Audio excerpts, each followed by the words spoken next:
ஆன்மீக நண்பர்கள் அனைவருக்கும் அன்பு கலந்த வணக்கங்கள். இன்றைக்கு நாங்கள் ஆன்மீகம் சம்பந்தமான பதிவில் பகவான் மகாவிஷ்ணு அவதாரங்களில் பரசுராமனை ஏன் வணங்குவதில்லை அதை பற்றி பார்க்கலாமா வாங்க. இதற்கு ஆன்மீக ரீதியாக பல காரணங்கள் இருக்கிறது. இருந்தாலும் ஆழ்வார்களின் பரசுரங்களில் பல இடங்களில் பரசுராமன் போற்றப்படுகிறார். மண்ணடங்க மழுவழங்கை கொண்ட ராம நம்பி என்னிடை எம்பெருமான் இனி எங்கு போகின்றது என்பது பெரியாழ்வார் பாசுரம். அதாவது பரசுராமன் அவதாரம் ஒரு உக்கிரமான ஆவேச அவதாரம். ராமன் புருஷோத்மனாக தர்மத்தை வாழ்ந்து காட்டினான். கிருஷ்ணன் கீதையை உபதேசித்து தர்மத்தை நிலைநாட்டினான்.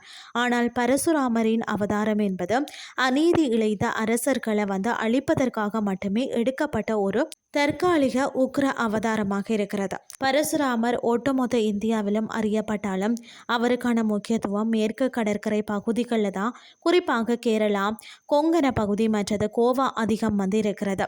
கடல் பின்வாங்கி உருவான நிலைமை கேரளா என்றும் அதை தோற்றுவித்தவர் பரசுராமர் என்றும் அதனால் அது பரசுராம கஷேத்திரம் என்றும் சொல்கிறார்கள். வட மாநிலங்களிலோ அல்லது தமிழகத்தின் பிற பகுதிகளிலோ கோயில்களிலோ அவருடைய ஜெயந்தி உற்சவங்கள் கொண்டாடப்படும் வழக்கம் இல்லை. நமது இந்து வழிபாடு முறையில் சாந்த குணம், கருணை மற்றது ரசக அதாவது காக்கும் வடிவம் கொண்ட தெய்வங்களையே இல்லங்களில் வைத்து வழிபட விரும்புவார்கள். பரசுராமனின் உக்கிரமான கோப வடிவம் காரணமாக அவரை மக்கள் வழிபாட்டுக்குரிய தெய்வமாக அதிகம் ஏற்பதில்லை. அவரை ஒரு கடவுளாக கும்பிடுவதை விட ஒரு மகா முனிவராகவும் தர்மத்தின் காவலராகவும் மட்டுமே ஆன்மீகம் பார்க்கிறது. இன்றைய ஆன்மீகம் சார்ந்த பதிவு உங்களுக்கும் பிரயோசனமாக அமைஞ்சிருக்கும்னு சொல்லி நானும் நம்புகிறேன்.